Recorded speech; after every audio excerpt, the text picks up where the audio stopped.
Assalamualaikum warahmatullahi wabarakatuh. Kenalkan, nama saya David Dwi Jilanto dengan NIM 4151812040, Fakultas Ilmu Komputer dan jurusan Teknik Informatika. Di sini ada berbagai macam algoritma. Yang pertama ada the nearest neighbor method, yang kedua decision tree learning, tiga the naive Bayes classifier, 4 clustering, dan 5 support vector machine. Menurut saya dari kelima algoritma itu yang paling unggul itu teori clustering. Mengapa? Clustering atau klasterisasi adalah metode pengelompokan data. Menurut Tan 2006, clustering adalah sebuah proses untuk mengelompokkan data ke dalam beberapa cluster atau kelompok sehingga data dalam satu cluster memiliki tingkat kemiripan yang maksimum dan data antar cluster memiliki kemiripan yang minimum. Clustering merupakan proses partisi satu set objek data ke dalam himpunan bagian yang disebut dengan cluster. Objek yang di dalam cluster memiliki kemiripan karakteristik antar satu sama lainnya dan berbeda dengan cluster yang lain. Partisi tidak dilakukan secara manual, melainkan dengan suatu algoritma clustering. Oleh karena itu, clustering sangat berguna dan bisa menemukan grup atau kelompok yang tidak dikenal dalam data.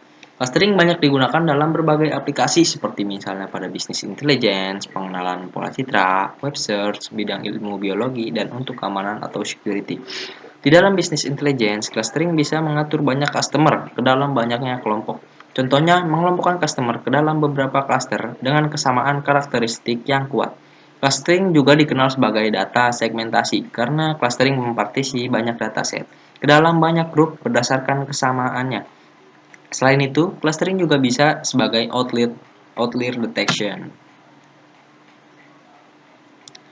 Manfaat dari clustering sendiri itu, pertama, clustering merupakan metode segmentasi data yang sangat berguna dalam prediksi dan analisa masalah bisnis tertentu. Misalnya segmentasi pasar, marketing, dan pemetaan zonasi wilayah.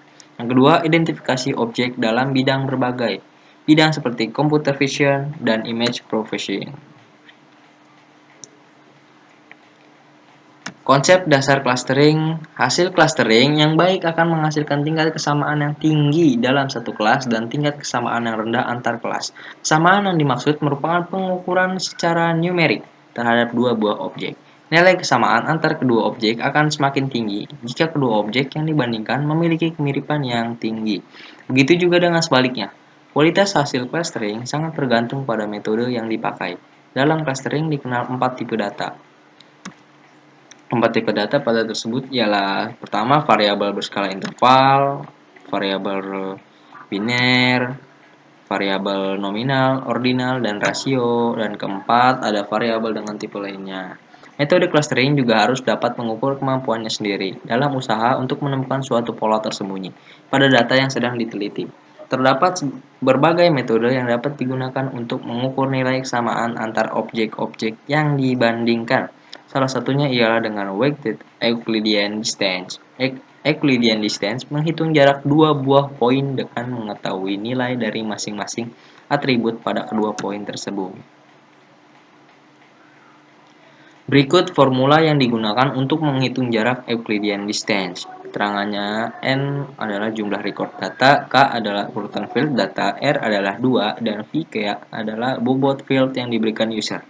Jarak adalah pendekatan yang umum dipakai untuk menentukan kesamaan atau ketidaksamaan dua vektor fitur yang dinyatakan dengan ranking.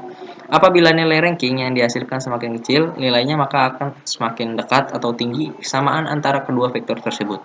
Teknik pengukuran jarak dengan metode Euclidean menjadi salah satu metode yang paling umum digunakan. Pengukuran jarak dengan metode Euclidean dapat dituliskan dengan persamaan berikut, di mana V1 dan V2 adalah dua vektor yang jaraknya akan dihitung dan N menyatakan panjang vektor. Kemudian ada syarat-syarat clustering. Menurut Han dan Camber 2012, syarat sekaligus tantangan yang harus dipenuhi suatu algoritma clustering adalah: yang pertama, skalabilitas. Suatu metode clustering harus mampu menangani data dalam jumlah yang besar. Saat ini, data dalam jumlah besar sudah sangat umum digunakan dalam berbagai bidang, misalnya satu saja suatu database. Tidak hanya berisi ratusan objek, suatu database dengan ukuran besar bahkan berisi lebih dari jutaan objek. Yang kedua, ada kemampuan analisa beragam bentuk data.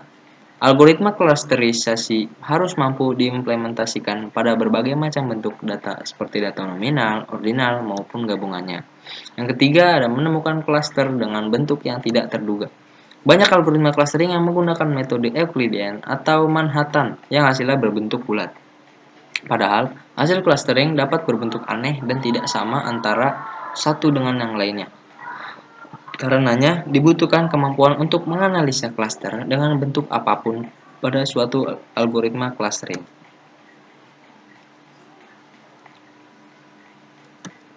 Yang keempat, kemampuan untuk dapat menangani noise. Data tidak selalu dalam keadaan baik. Ada kalanya terdapat data yang rusak, tidak dimengerti, atau hilang. Karena sistem inilah, suatu algoritma clustering dituntut untuk mampu menangani data yang rusak. Yang kelima, ada sensitivitas terhadap perubahan input. Perubahan atau penambahan data pada input dapat menyebabkan terjadi perubahan pada klaster. Yang telah ada bahkan bisa menyebabkan perubahan yang mencolok apabila menggunakan algoritma clustering yang memiliki tingkat sensitivitas rendah. Keenam, mampu melakukan clustering untuk data dimensi tinggi. Suatu kelompok data dapat berisi banyak dimensi ataupun atribut. Untuk itu, diperlukan algoritma clustering yang mampu menangani data dengan dimensi yang jumlahnya yang tidak sedikit. Dan ketujuh, interpretasi dan kegunaan.